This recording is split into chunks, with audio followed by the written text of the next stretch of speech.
Glória a Deus, aleluia. Venho saudar a cada irmã nesse dia com a maravilhosa paz de nosso Senhor e Salvador Jesus, amém. Deixa eu tentar dar uma reguladinha aqui, meus irmãos, amém. Deus venha abençoar a tua vida, o teu lar, os teus caminhos. Deus possa falar ao teu coração mais uma vez através da palavra do nosso Senhor, amém. Tentando regular a câmera aqui, irmãos, que a minha câmera frontal ela é muito ruim.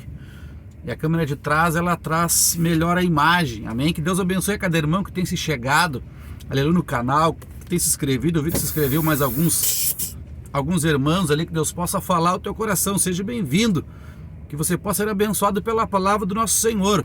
O último texto que eu li com os irmãos, só para nós recapitular, está em Romanos capítulo 12. Você que tem a sua espada, se quiser me acompanhar, deixe seu like se você está sendo edificado, né? Compartilhe o link. O propósito aqui é espalhar o evangelho, semear, né? Quando eu falo para você deixar o link, é para que o YouTube interprete, né? Que tenha audiência e o link seja lançado, os vídeos sejam espalhados por este mundo, né? Para que as pessoas se rendam ao Senhor através da palavra. Eu tenho certeza que muitas pessoas no último dia vão estar lá no reino e nós vamos conversar lá e dizer: bah, mas aquela palavra de perseverança lá que você lançou edificou minha fé. Talvez eu nunca veja essa pessoa aqui na terra, mas o importante é se nós não se conhecer aqui, amém. Se nós se conhecer, melhor. Mas se nós não se conhecer, não tem problema. O importante é nós se conhecer um dia, lá na glória.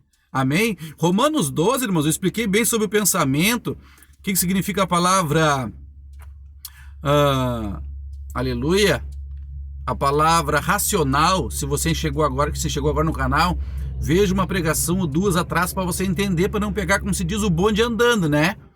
E aqui fala assim, irmãos, no 12:1, ó: portanto, rogo-vos, irmãos, pela compaixão de Deus, que apresenteis os vossos corpos como sacrifício vivo, santo, agradável a Deus, que é o vosso culto racional, ou seja, um culto verdadeiro, um culto que a gente raciocina e pensa e vê que está certo, ó.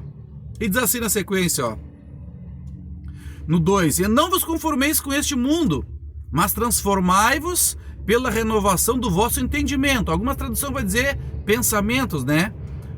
A renovação do vosso entendimento, para que experimenteis qual seja a boa, agradável e perfeita vontade de Deus. Então a vontade de Deus é bem clara, né, irmão? Ela é boa, ela é agradável e simplesmente assim, ó, perfeita. Essa é a vontade de Deus. E no Salmo 107, versículo 11 e 12, diz que nós desprezamos o conselho do Altíssimo. Desprezar o conselho do Altíssimo, como diz no Salmo, né, 107, versículo 11 e 12, e andar contra a palavra de Deus, diz lá o texto. E isso leva nós a cadeias. O que eu quero deixar hoje está no 2, né? Não vos conformeis. A palavra conformeis, irmãos, quer dizer no grego, eu falei bastante nisso sobre o último vídeo. Estou olhando a palavra conformeis, eu não estou agora aqui com a minha Bíblia de estudo, mas eu sei o que significa, só não sei te dizer a palavra grega, que quer dizer se tornar de modo semelhante. Quando tu te conforma, aqui diz, ó, não te conforme com este mundo, né? Quando tu te conforma com ele, nós temos a motivação de se tornar igual, semelhante, tornar-se de modo semelhante. E aqui ele fala do culto verdadeiro. Se você olhar o capítulo 11, o contexto, né? No versículo 16, veja bem, ó. Eu estou no 12, 1 e 2, ó. Se tu olhar no 11, 16, assim, ó. Se as primícias são santas, também a massa é. Se a raiz é santa, também os ramos são, né? Paulo vem falando aqui, irmão, sobre os israelitas, sobre os gentios. Paulo vem tentando aqui unir eles. Aqui havia uma divisão. E nós estamos chegando de culto de Santa Ceia. E o propósito é unir a igreja, mas no mesmo entendimento. Não pode eu querer ir para a esquerda e você para a direita, né? Nós não vamos conseguir ter comunhão. E aqui fala de um culto falso, o culto verdadeiro, ó. Portanto, rogo-vos, irmãos, pela compaixão de Deus, que apresenteis os vossos corpos, sacrifício vivo, santo, agradável a Deus, que é o vosso culto racional, culto verdadeiro, irmãos. E hoje eu quero pegar um personagem para ilustrar. Uma pessoa que saiu fora do propósito de Deus, que está em 2 Samuel, você que tem a sua espada, vou pegar alguém bem popular, alguém bem conhecido na palavra de Deus. 2 Samuel, acho que é no capítulo 11, aleluia. 2 Samuel capítulo 11, no versículo 1, fala que Davi adultera com Betseba. Aleluia. Era tempo de Davi estar na guerra, versículo 1. 2 Samuel, capítulo 11, versículo 1. Eu não vou ler todos os textos para não alongar muito o vídeo, irmãos, tá? Tem pessoas que acompanham no status, tem pessoas que trabalham, né? Dá uma olhadinha ali, recebe a palavra e volta pro seu trabalho. Então faz umas livezinhas curtinhas, ó. No 2 Samuel 11, 1, fala que era tempo de guerra, ele não foi. E ali ele adulterou com Betseba, um assunto bem conhecido, ele adulterou. E veja o que ele faz no versículo 15, ó. No 11, 1 eu falei, eu vou ler o verso 15. 2 Samuel 11, 15, ó. Alguém que se conformou com este mundo, alguém que não estava cultuando em verdade mais, Davi, ele diz assim, ó, escreveu na carta, ponde Urias na frente da maior força, da peleja, então retirai-vos de detrás dele, para que seja ferido e morra. Você está entendendo? O que Davi fez aqui? Davi agiu como uma pessoa que não conhecia Deus. Ele conhecia, mas agiu como não conhecia. Ele falava de Deus, mas não fez. Você está entendendo? Esse é o culto verdadeiro, irmãos. Nós temos que ser ovelha por dentro. Percebe esse casaco? Parece que uma ovelha aqui, não. Não tem nada a ver, né? Mas aqui tem, né? Uma lãzinha foi feita para aquecer o cristão. O que acontece? Para que isso aqui, irmão? Isso aqui é para aquecer aonde? Aonde? Por dentro. Não adianta eu aquecer para fora. Não adianta eu querer dizer que sou e quando não sou.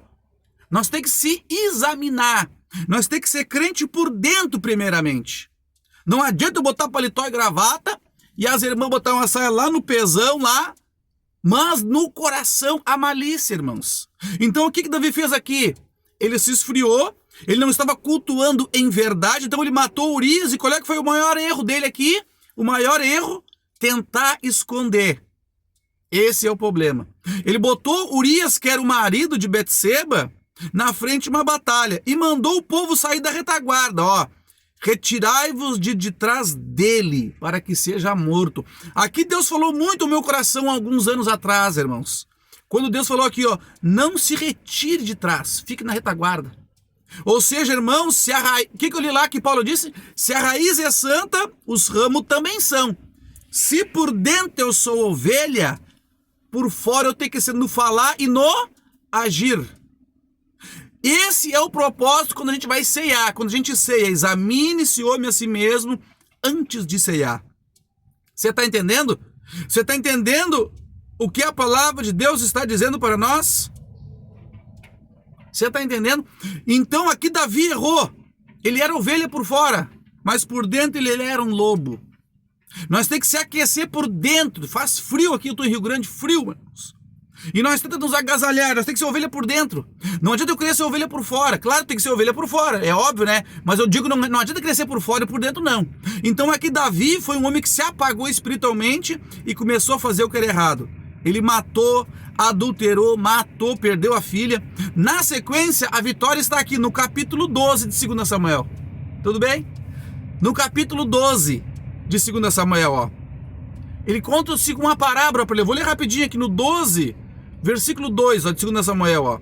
O rico tinha ovelhas e gado em grande número, mas um pobre não tinha coisa nenhuma, senão uma pequena cordeira, que comprara e criara, e que em sua casa criara, junto com seus filhos. Do seu bocado comia e do seu corpo bebia, e dormia em seu regaço. Ela o tinha como filha. Chegando de viagem um homem rico que não quis tomar das suas ovelhas, do gado, e dar a comer o viajante que viera a ele, em vez disso tomou a cordeira do pobre e preparou para o homem que havia chegado. Veja bem. Então o furor de Davi se acendeu sobremaneira contra este homem e disse a Natã: tão certo como vive o Senhor, digo que este digno de morte é. E o homem que fez isso, pela cordeira restituirá quadruplo, porque fez coisa e não se compadeceu. Então disse Natã a Davi: tu és este homem. Você está entendendo? Você está entendendo? Ele tinha várias esposas, foi pegado outro que não tinha. Então ele decretou a própria sentença. Se nós se examinar hoje, a sentença para mim é qual? Se eu me examinar, será que eu sou um homem bom? Um homem mau, como essa parábola aqui, né? Então disse Natan: tu és o homem, assim diz o Senhor Deus de Israel. Eu te ungi rei sobre Israel, e eu te livrei das mãos de Saul. Deita a casa do teu senhor e as mulheres do teu senhor em teus braços, também te dei a casa de Israel. Aleluia, ó. E de Judá. E só isso fosse pouco, te acrescentaria muito mais. Porque desprezaste a palavra do Senhor, fazendo mal diante de seus olhos, a Urias, o Eteu, mataste a espada, a sua mulher tomaste por mulher, e ele mataste com a espada dos filhos de Amon. Agora, portanto, a espada jamais se apartará da tua casa, porque desprezaste e tomaste a mulher de Urias, o Eteu, para a tua mulher. Assim diz o Senhor: eu suscitarei a tua casa o mal. E foi falando, né? No 13. Então disse Davi a Natã: pequei contra o Senhor. Aqui, irmãos, aqui é o escape. Como assim, irmão? Aqui é o escape. Tu reconhecer que errou, que se rebelou contra a palavra. Davi conhecia, né, o Torá, ele conhecia os mandamentos de Deus, irmão. E o que ele disse? O que foi dito no 9? Porque desprezaste a palavra. Quando nós estamos errados, irmão, tu não está desprezando Moisés, nem o pastor A, B, igreja tal, placa tal, não. Quando nós estamos pecando voluntariamente, não somos ovelha por dentro, nós estamos desprezando a palavra. E esse é o problema. Desprezou a palavra, desprezou Deus. Mas o que disse Davi? Pequei. Reconheça. O escape é reconhecer. Então tu começa a ter um culto verdadeiro, um culto racional. Você está entendendo? Quando tu começa a raciocinar, pensar, eu estou errado, eu preciso mudar, Deus te perdoa. Culto santo assim é perdão, irmãos. Jesus não veio à terra para as pessoas ficar brincando assim, aquela brincadeira de criança. Vivo, morto, não. Deus quer vivo. Deus não estava de brincadeira, irmãos. Deus veio para te dar uma chance, para me dar uma chance. Eu vou agarrar com unhas e dentes. Aleluia. Mas não saia da retaguarda, perdoe se for necessário. Ame, ainda que você não é amado. É isso que Paulo falou da raiz. Se a raiz é santa, os galhos também são. Se eu digo que amo, eu devo amar. Se eu digo que sou perdoado por Deus, eu devo perdoar. Aí a raiz é santa, os ramos também tem que ser. Não adianta tu dizer que o ramo é santo e a raiz no íntimo não é. Que Deus abençoe teu lar, a tua vida nesse dia. Já passei um pouquinho do tempo que eu queria gravar. Entenda a palavra, não despreze a palavra. Deus abençoe em nome de Jesus. Paz.